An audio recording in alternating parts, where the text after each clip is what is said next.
Qué bendición, ¿verdad? Qué poderoso todo lo que el Señor está haciendo en nuestra casa. Amén. Gloria a Dios.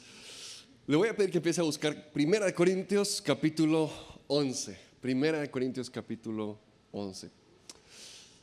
Usted ha visto cómo en toda fiesta hay un buchón, que ese buchón siempre se queda como sentado a la par de donde están todos los snacks y todos los frescos y todo así, ¿verdad? Bueno, ese buchón soy yo, ¿verdad? Uno es así como, hola hermano, ¿cómo está? Y ya poco a poco se va acercando uno a la mesa, así como los dipsitos, las tortillitas, ¿verdad? Uno tiene que saber dónde acomodarse, ¿verdad? Pero es interesante cómo la palabra del Señor me confrontó, ¿verdad? A través de lo que les voy a enseñar hoy. Cómo la palabra del Señor a veces se refiere a cosas como que uno no lo esperaba, porque a veces sobre espiritualizamos mucho ciertas cosas. 1 Corintios capítulo 11, versículo 33 dice así: así que, hermanos míos, cuando se reúnan para comer, espérense unos a otros. ¿A alguien le cambió la vida esa palabra aquí, verdad? Alguien dijo, uy, pastor, eso era todo lo que venía buscando hoy, gloria a Dios. Ya recibí el milagro que tanto vine pidiéndole al Señor hoy. O sea, uno lee ese versículo y uno dice, o sea, Dios, con tantas crisis en el mundo y problemas que uno está pasando, y vos desperdiciando campo en la Biblia para escribir eso. No, hombre. Así que, hermanos míos, cuando se reúnan para comer, espérense unos a otros. Desde el versículo 17, el apóstol Pablo está tocando problemas que están pasando ahí en Corinto. Bueno, en realidad desde el puro inicio. Y no sé si usted sabía eso, ¿verdad? Pero en la Biblia, en Corinto era una iglesia que tenía muchos problemas. Era una iglesia súper inmadura, ¿verdad? Problemas que nosotros, gracias a Dios, no conocemos, ¿verdad? Pero ellos, por ejemplo, tenían una maña de decir, uy, yo soy solo de Pablo, y otro decía, no, yo soy solo de Apolos, ¿verdad? Eso es tan raro como que alguien aquí dijera, no, yo voy solamente si predica el pastor Hugo, si predica el pastor Gerardo, ¿verdad? Pero aquí nosotros no somos así, nosotros somos cristianos maduros. Pero en Corinto pasaban esas cosas tan raras, ¿verdad? Era como que empezaron unos solamente que les gustaba uno, solo les gustaba otro líder, y empezaban solo como a dividirse entre ellos. Y no solo eso, empezaban a dividirse también hasta por clase social, ¿verdad? Y entonces tenían problemas se generaban conflictos entre los que tenían más dinero y entre los que no tenían tanto dinero, y había división entre ellos. Se dividían por todo, se dividían hasta por el mover del Espíritu Santo, ¿verdad? Y entonces tenían como una jerarquía, ¿verdad? Decían, bueno, yo profetizo, así que soy más gato que usted solo habla en lenguas, ¿verdad? O sea, qué cosa más rara, ¿verdad? Eso a nosotros no nos pasa, por dicha, ¿verdad? O sea, eso sería tan tonto como creerse más porque alguien sirve en la niñez o en el ministerio de televisión o en Ujieres o en alabanza. Nosotros no somos así, somos cristianos maduros, pero a la iglesia de Corinto eso les pasaba, ¿verdad? Como que no habían crecido tanto en el Señor ellos. Había cosas que los separaba unos de otros. Había cosas por las cuales habían roces entre unos y otros. Y entonces Pablo empieza a hablar ahí en el versículo 17 y empieza a decir, ustedes cuando se reúnen, no se reúnen para lo mejor, se reúnen para lo peor, ¿verdad?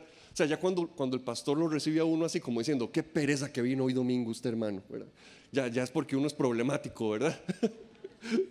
Pablo les estaba diciendo, ustedes se congregan para lo peor, ¿verdad? Seguro tienen las bilis regadas ya. Y qué increíble cómo nosotros podemos convertir las mayores bendiciones, como lo es congregarnos y venir a la casa de Dios, en algo que más bien perjudica. Qué raros somos los seres humanos, ¿verdad? Que somos capaces de tomar las mayores bendiciones de Dios y las torcemos en algo que más bien es contraproducente. Qué raros somos nosotros los seres humanos, ¿verdad? Que nos dividimos entre nosotros y nos peleamos. Y entonces Pablo dice, ustedes se congregan para lo peor porque hay divisiones entre ustedes. Chismean unos de otros y se inventan y se hablan a sus espaldas y agarran a cada cual por su lado y con sus amigos. Ahora, las argollas en sí no tienen nada de malo, ¿verdad? O sea, no importa el grupo en el que uno esté. Ya cuando hay un grupo como de 10 o 15 personas, se van armando grupitos de forma natural, ¿verdad? Entonces yo creo que en toda iglesia saludable personas se identifican con ciertos grupos, ¿verdad? Que dicen, esta es mi gente, estos son los míos. Yo creo que es bueno. El problema es cuando las argollas son cerradas y nos aíslan de todos los demás. El problema es cuando no dejamos un lugar abierto, un espacio abierto para que otros también puedan compartir con nosotros, ¿verdad? Y eso estaba pasando en Corinto. Habían grupos, se habían aislado unos de otros y estaban empezando a dividirse, estaban empezando a pelearse unos con otros. Y entonces Pablo dice, hay división entre ustedes. ¿Y saben qué? Dice, ya he escuchado que algunos de ustedes cuando se reúnen para comer, unos quieren comer primero, se adelantan y comen más. Y entonces cuando se reúnen para comer, ¿verdad? Que está ahí, ¿verdad? Que está ahí a la par del asador, ¿verdad? El día que se hace carne asada en el discipulado, ¿verdad? Ese día nunca falta nadie, ¿verdad? Es el único día del año donde la lista de asistencia es completa, ¿verdad? En el discipulado, ¿verdad? Entonces se para a la par de la parrilla. Ya salió el primer salchichón, ¡pum! ¿Verdad? Y se lo gana uno. Usted es de los míos, usted sabe, ¿verdad? Lo que estoy hablando. ¿Verdad? Entonces dice, ustedes se apresuran para comer primero. Pero dice, y lo que hacen es comen hasta emborracharse, ¿verdad? Dice, y dejan al que no tiene con hambre. ¿Están acaso ahí para avergonzar al que no tiene? Algo pasaba en la cultura romana, y eso se ve en un poema que escribió un hombre llamado Marcial.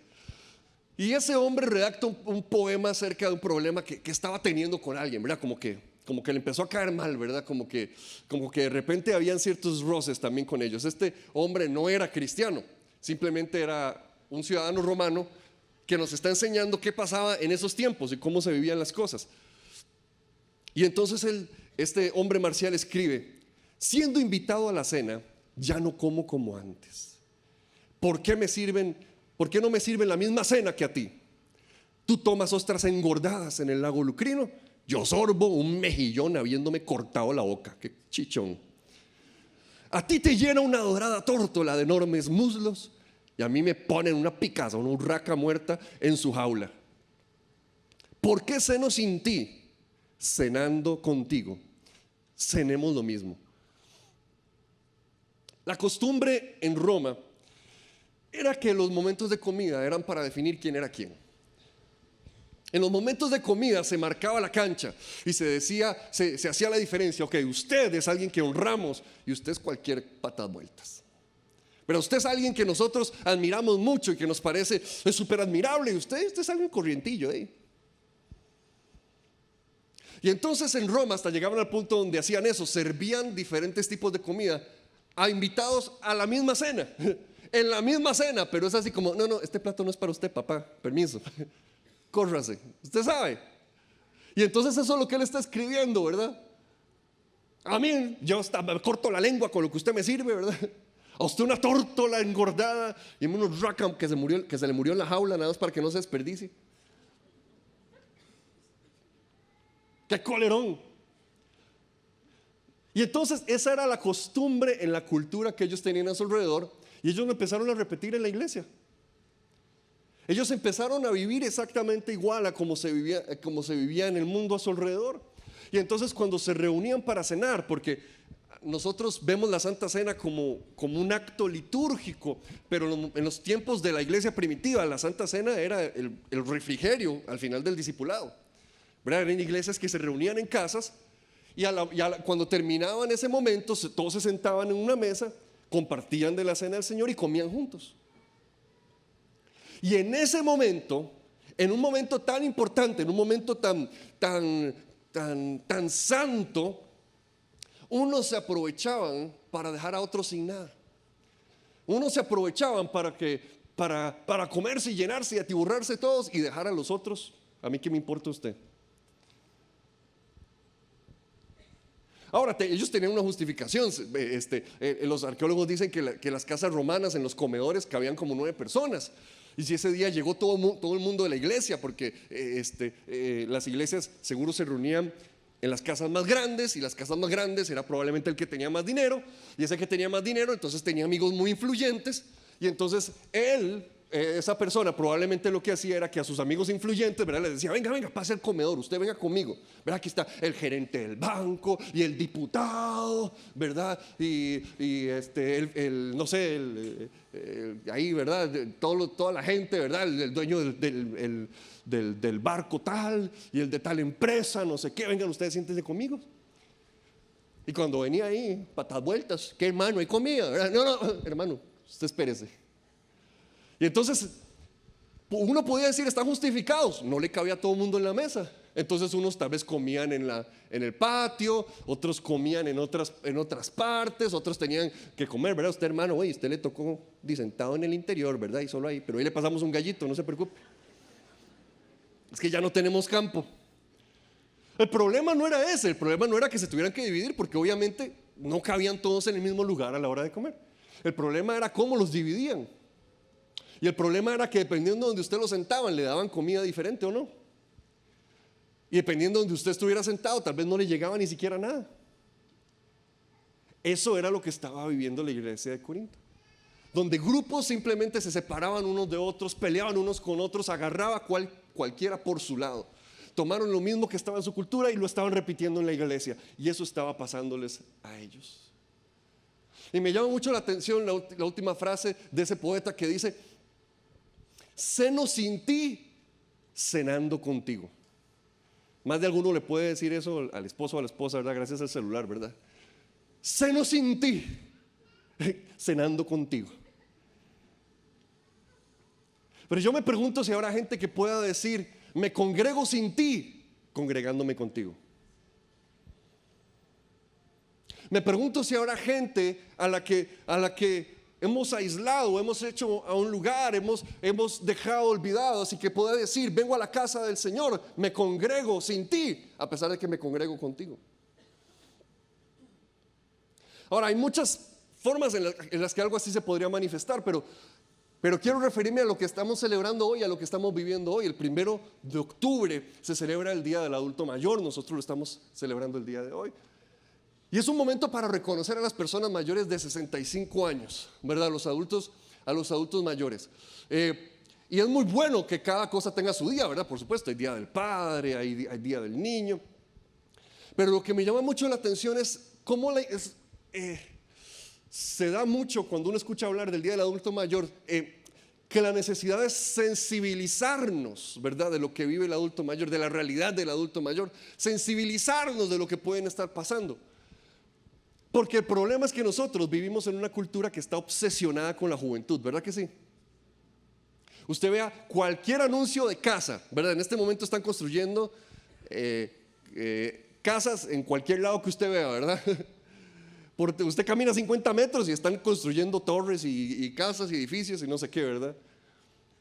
En todos los rótulos usted ve un par de muchachillos, ¿verdad? Porque esa es la idea que se nos vende, ¿verdad? Esa es la idea que se nos vende, ¿verdad? Entonces ponen ese montón de residenciales y todo. Este es el lugar cool para vivir. Si vives aquí serás un joven demasiado tuanis, ¿verdad? Entonces, yeah.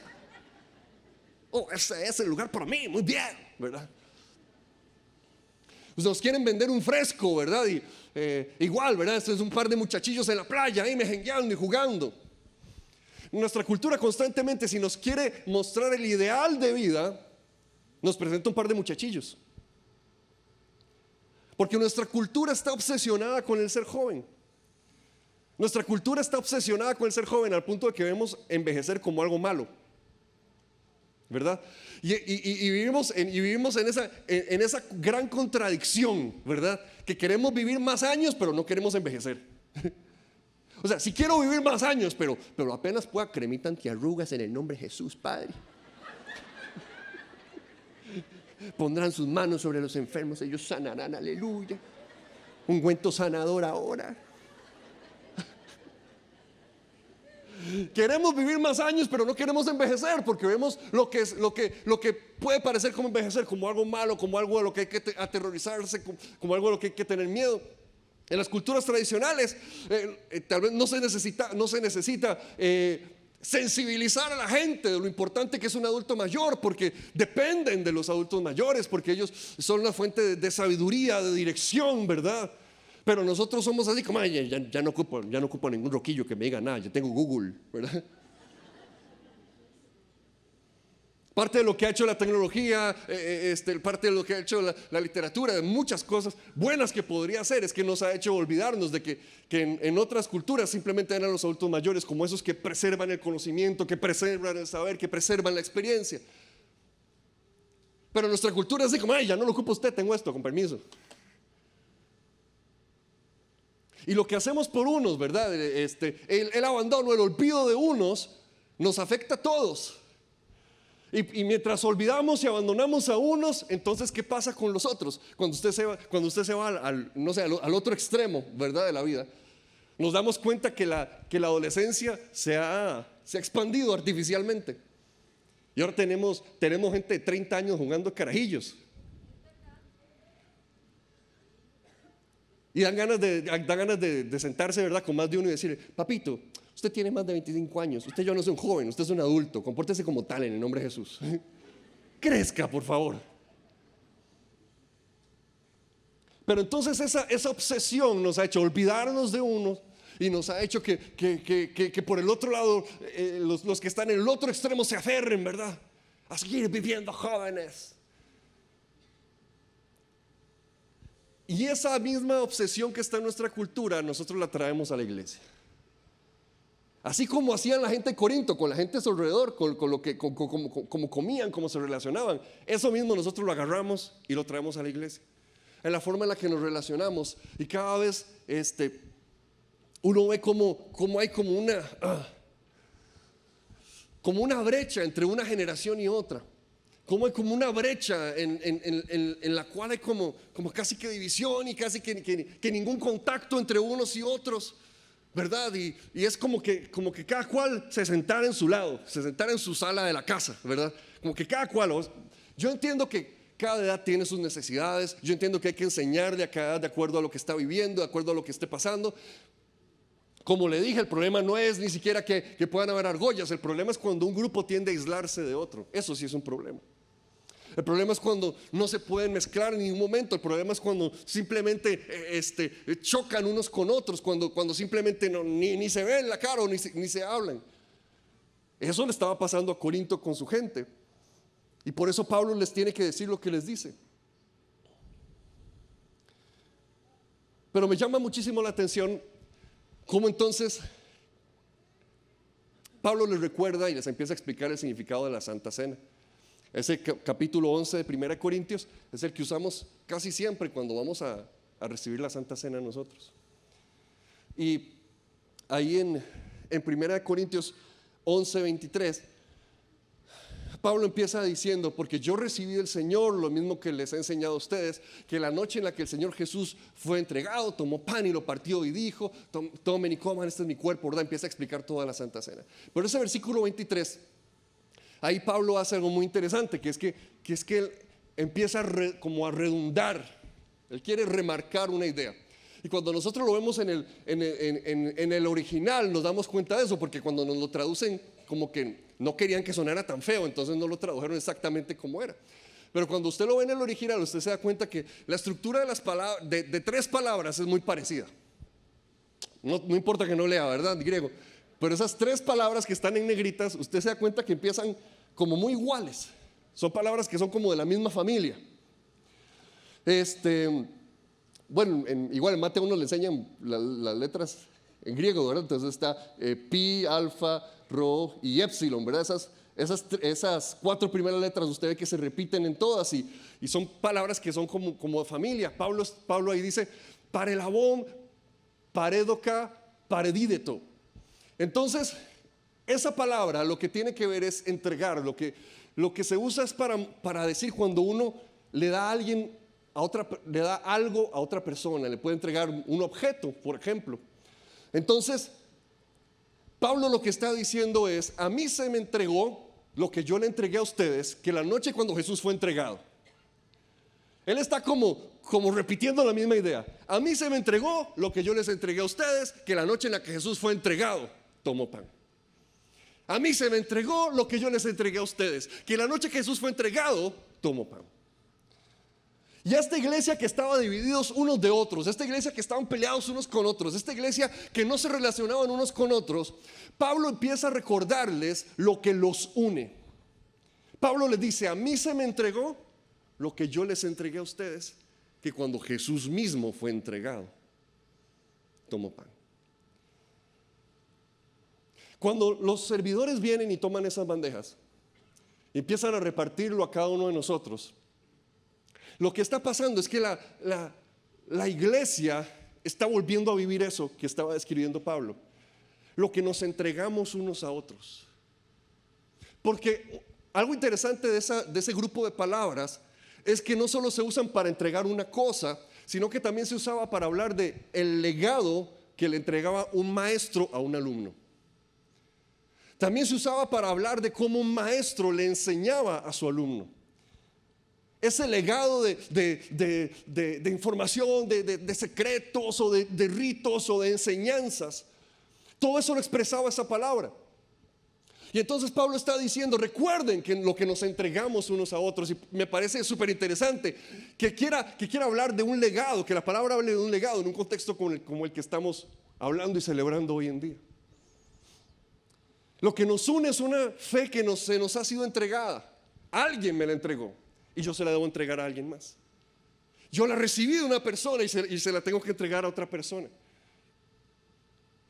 Eso lo actuamos, ¿verdad? Lo revivimos cuando los servidores vienen y nos entregan. Gente de nuestra misma iglesia, de nuestra misma congregación viene y nos entrega el pan y nos entrega el vino. Y nosotros lo recibimos. Porque eso es la iglesia, eso es la casa del Señor. El lugar donde el legado de unos, ¿verdad? Donde nosotros hemos recibido el legado de alguien más.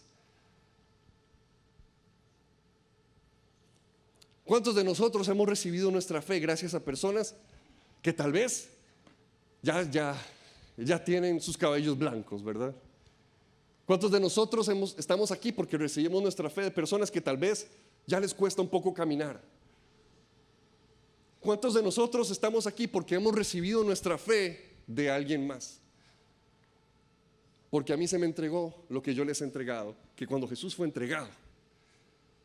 De eso se trata la iglesia.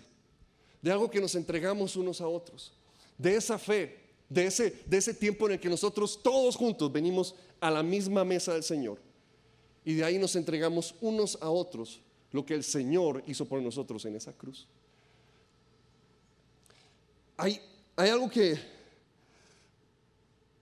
a mí me impresionó y que me enseñó una gran lección. La única vez que he podido ir a Israel, ¿verdad? Fui, obviamente ahí donde está el muro de los lamentos, ¿verdad? El famosísimo muro, ahí en Israel, en Jerusalén. Y está dividido, en esta sección solo entran mujeres, en esta sección solo entran hombres. Cuando uno entra en la parte de los hombres, ¿verdad? Está la parte del muro, pero hay como un cuarto que entra en el muro, ¿verdad? Entonces yo veo eso, yo, mira, entonces me metí a viñar, ¿verdad? No sé si se podía meter uno, ¿no? Yo me metí.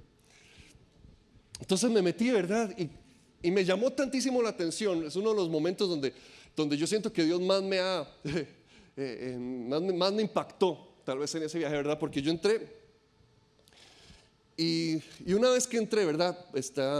Es como un pasillo hacia el fondo que tendrá unos, no sé, 50 metros o algo así. Y donde entré, lo primero que vi fue a este lado, pegado al muro, hombres arrodillados con su mano puesta en el muro, orando, ¿verdad? Orando delante de ese muro. Pero me llamó tanto la atención ver que a la par de muchos habían chiquitos. El chiquito no estaba necesariamente orando, ¿verdad? El chiquito estaba viéndolo a uno, ¿verdad? Estaba viñando, ¿verdad? Volvió a ver al papá, ¿verdad? Pero a la par de muchos de ellos se ven chiquitos y chiquitas también. Había niñitas también pequeñitas. Y me llamó tanto la atención ver eso, ¿verdad? Los niños ahí sentados simplemente viendo a sus papás orando con sus manos puestas en el muro. Y caminé un poco más, ¿verdad? Había como una gran librería, ¿verdad? Había gente como leyendo de este lado, ¿verdad? Y unos chiquitos ahí como que se vieron, se asomaron, ¿verdad? Y como que vacilaron entre ellos, no sé qué. Y yo así como, qué vacilón, ¿verdad? Porque me pareció un ambiente como muy familiar. cuando uno va en esos tours, ¿verdad? Casi todos los tours son ir a una iglesia católica, ¿verdad? Entonces la iglesia no sé qué, la iglesia no sé cuánto, la iglesia de no sé dónde. Son iglesias muy viejas y súper lúgubres, ¿verdad? Y entonces donde uno entra, hasta que entra casi que advertido, ¿verdad? Los guías le dicen a uno, entre con mucho cuidado, respeto, la voz bajita, no sé qué. Y uno entra así como con miedo, ¿verdad? Haciendo cara de santo.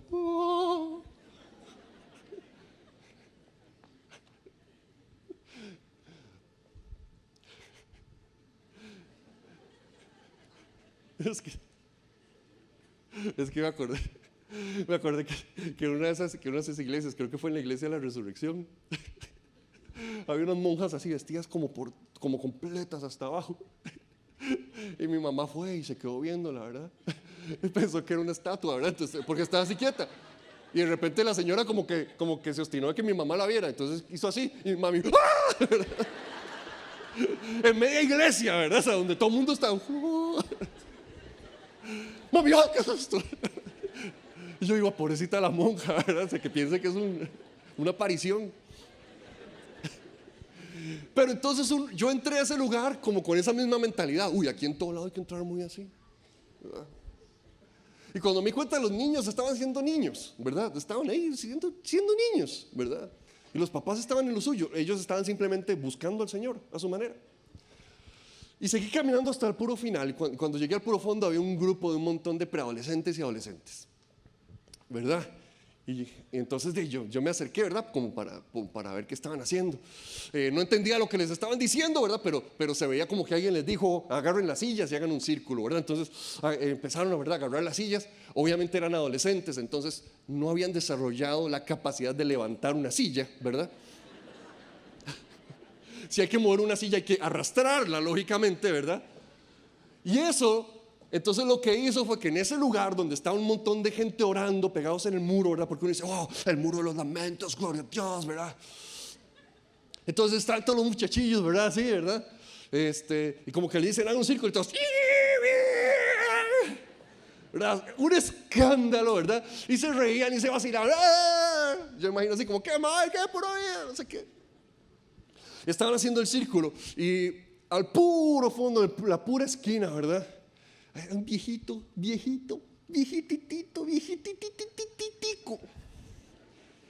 pues viejititico, y estaba hincado, orando pegado al muro, y se levantó. Y yo dije, ay, Padre Celestial, se levantó el viejito, les va a pegar una pasada a estos carajillos, ¿verdad? Yo dije, se levantó el viejito, porque sinceramente uno viene con esa mentalidad, ¿verdad? De que si un muchacho se jala una torta en la iglesia, va a aparecer un señor que le va a pagar una pasada. Ahí me di cuenta de eso. El Señor estaba trabajando, sanando cosas en mí.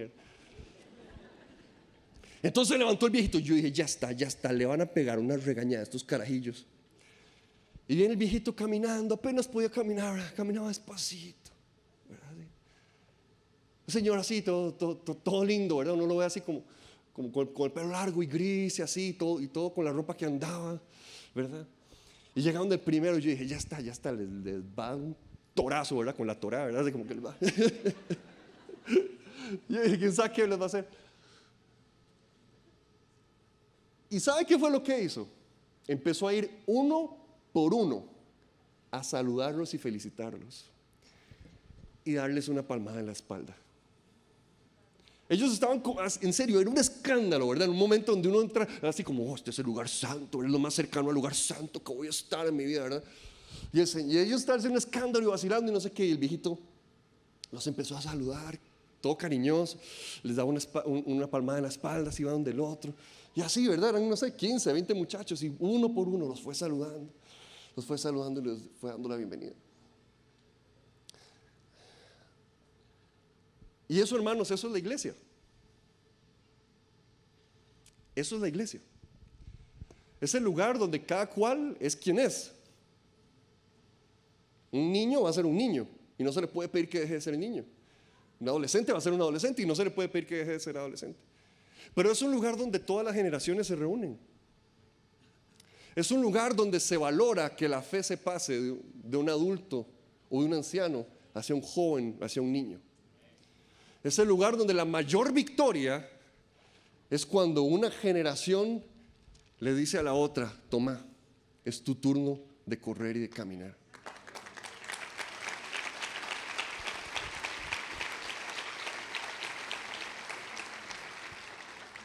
Eso es la iglesia, hermanos. Eso es la iglesia. El lugar donde las generaciones se encuentran. Y se lo estoy diciendo por esto. Todos los adultos mayores que están aquí, yo quiero que tengan algo sumamente claro. Esta iglesia los necesita.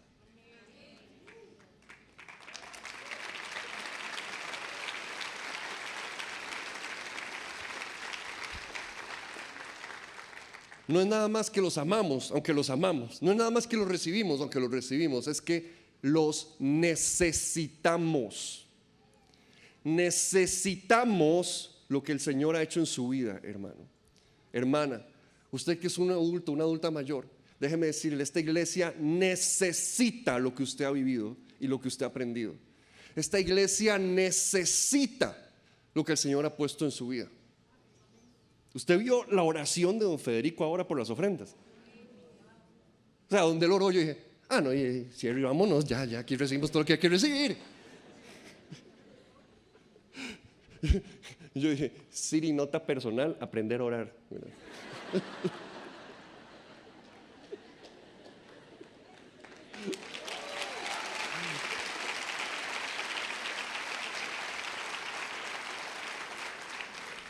Los necesitamos, porque una generación siempre va a necesitar a otra. Todos en la iglesia nos necesitamos unos a otros.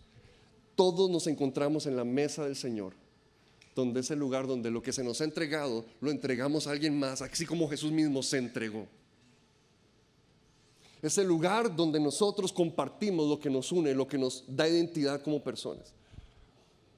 Es el lugar donde nos recuerdan la hospitalidad de recibir a alguien y darle el lugar que se merece y la honra que se merece, porque tenemos la misma sangre y nos sentamos en la misma mesa.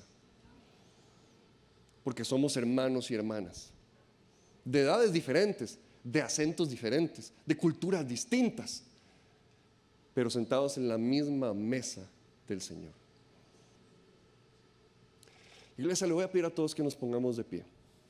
Y si el ministerio de alabanza puede pasar y los servidores nos ayudan.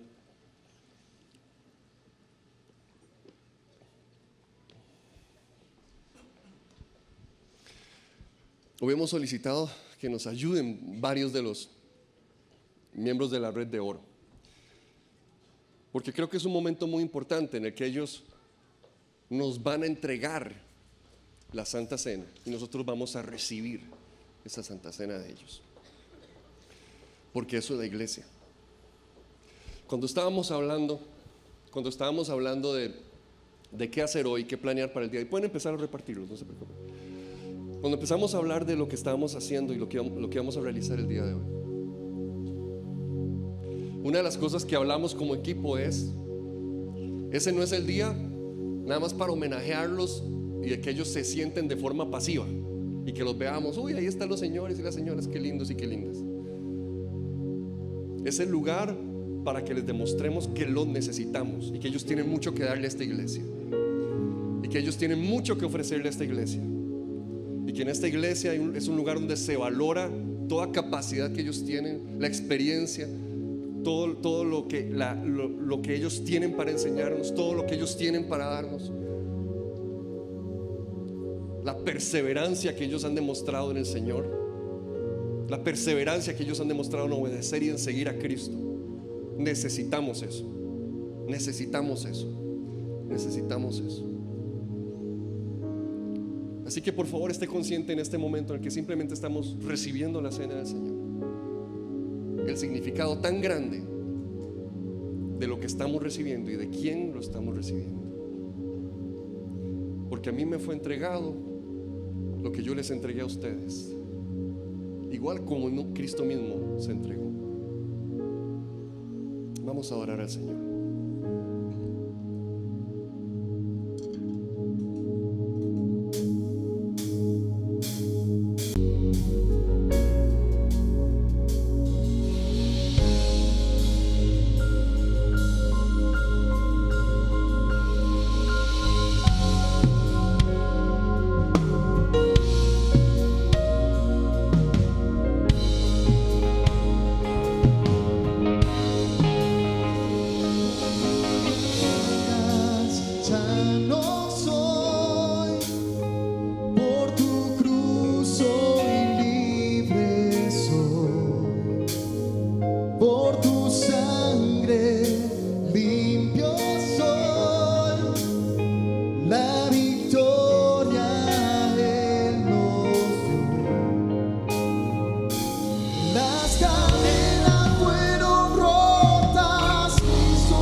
resucitado, Él vivo está, Él ha ganado, reinando está, resucitado, Él vivo está, Él ha ganado, reinando está, resucitado.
Interesante la conclusión de Pablo de un texto como ese. Cuando se reúnan para comer, espérense unos a otros. Yo me pregunto si hay formas en las que una generación y otra debería aprender a esperarse. Yo me pregunto si hay maneras en las que deberíamos honrarnos mejor intergeneracionalmente. Cuando se reúnan para comer, espérense unos a otros. ¿Qué instrucción más sencilla? Podría ser que la instrucción de Pablo hoy en día para nosotros sería: conversen unos con otros, oren unos por otros, saquen el tiempo para saludarse unos a otros, espérense unos a otros para comer. Qué instrucción más sencilla. Pero ¿qué tal si estamos necesitando algo así? Le voy a pedir que con esa reverencia que usted tiene en este momento pueda sentarse, pueda tomar su asiento. Y para terminar en esta mañana, quisiera invitar aquí a la mesa a don Julio Terán. Don Julio de Venezuela. Don Luis Garita. Don Luis, ahí está don Luisito. Me ayudan a don Luis, por favor, aquello. A Brenda, perdón, Uriarte. Brenda, ahí está Brenda, gracias. Doña Anita Socatelli, ¿dónde está sentada? Allá. Siéntense en la mesa, bienvenidos. No sé, Emma, ¿te daría vergüenza venir? Emma. Sí, no hay problema. Denle eso a sus papás, que coman doble hoy. Vení.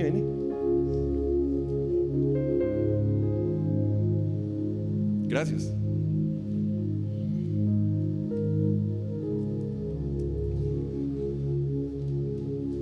Ahí viene la silla, no se preocupe. Tal vez acá, en la esquina.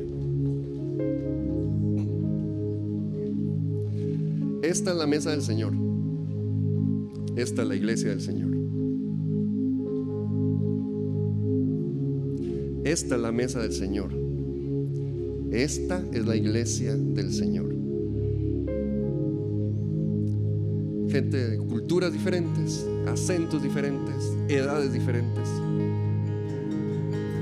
pero todos reunidos y sentados en la misma mesa, tomando el mismo pan. Espérense unos a otros para comer. ¿Qué nos podría decir Pablo? Mientras el Ministerio de Alabanza nos ministra con una canción,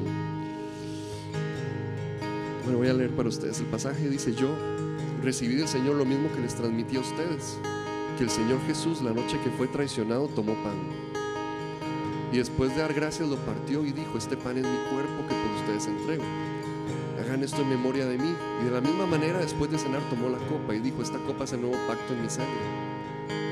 Hagan esto cada vez que beban de ella en memoria de mí. Porque cada vez que comen este pan y beben de esta copa, proclaman la muerte del Señor hasta que Él venga. Iglesia, mientras escuchamos esta canción, siéntase en la libertad de tomar la cena del Señor en el momento que usted quiera durante esta canción. Pero yo le pido que abra su corazón y sus ojos para que el Señor le ministre. Porque la mesa del Señor es un lugar muy importante. La mesa del Señor es el lugar donde aprendemos a esperarnos unos a otros, a honrarnos unos a otros y a celebrar que estamos lavados por la misma sangre, que hemos recibido ese mismo gran milagro en la mesa del Señor. Me saciaré en la mesa del Señor.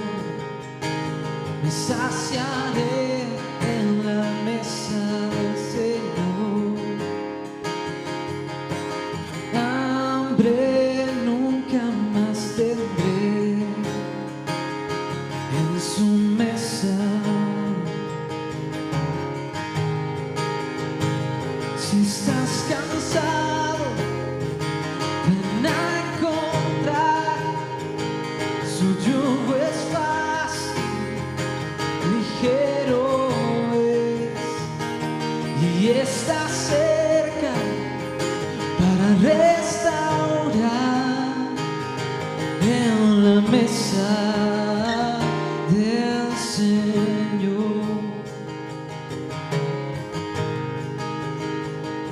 Encuentro paz en la mesa del Señor. Encuentro paz en la mesa del Señor. Dejo toda preocupación en su mesa.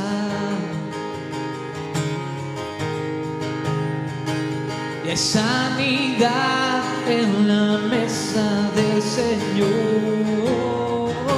Hay sanidad en la mesa del Señor. Y el sufrimiento acabará en su mesa. Si estás cansado, ven a encontrar. Su yugo es fácil, ligero es, y está cerca para restaurar en la mesa del Señor. Sé que aquí hay lugar para mí, cuánta alegría yo tendré con los santos rodeando la mesa del Señor.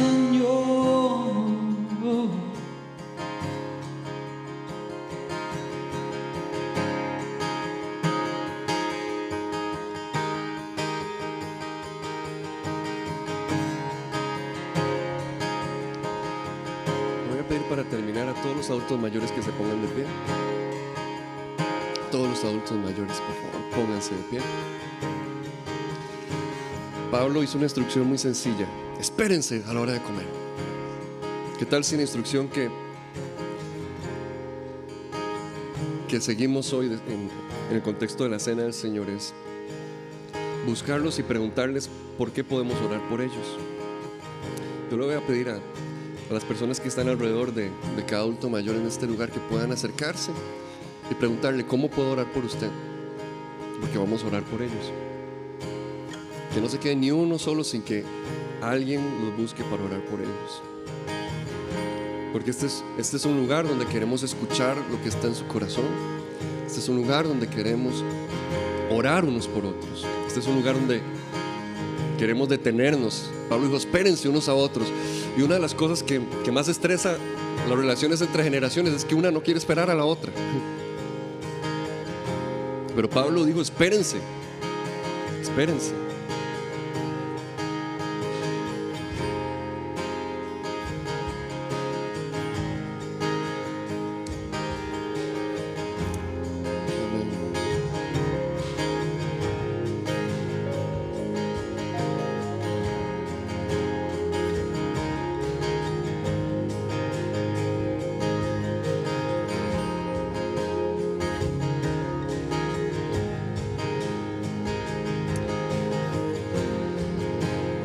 Señor, te damos gracias por cada adulto mayor que está en este lugar.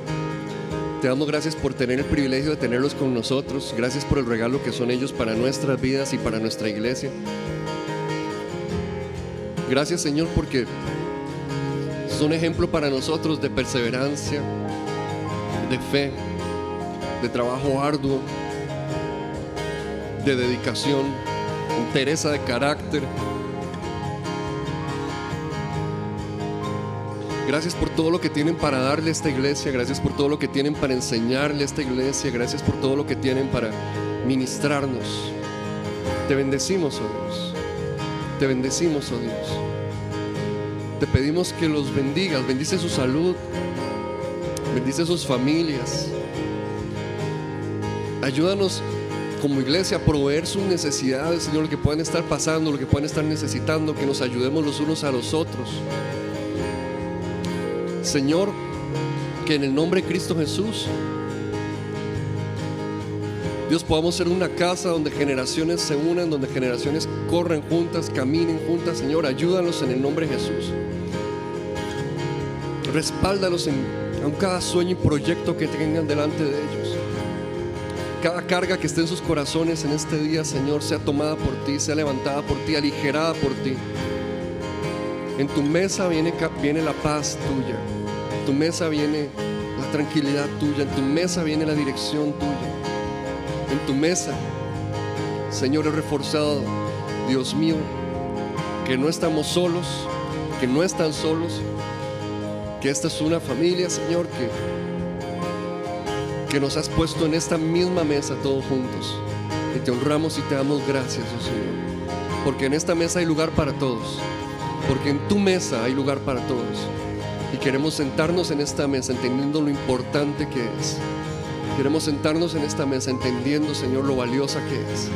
Gracias, Señor, por esta mesa, que es un regalo que nos has dado a cada uno de nosotros. Porque hay una silla para cada uno de nosotros. Te bendecimos, Señor Jesús. Te bendecimos, Señor Jesús. Amén. Amén. Iglesia, Dios les bendiga un montón. Que disfruten este domingo. Y nos estamos viendo. Hoy tenemos recibimiento. Y este martes Chris va a estar ministrando, bendiciendo nuestras vidas. Así que nos vemos. Bendiciones.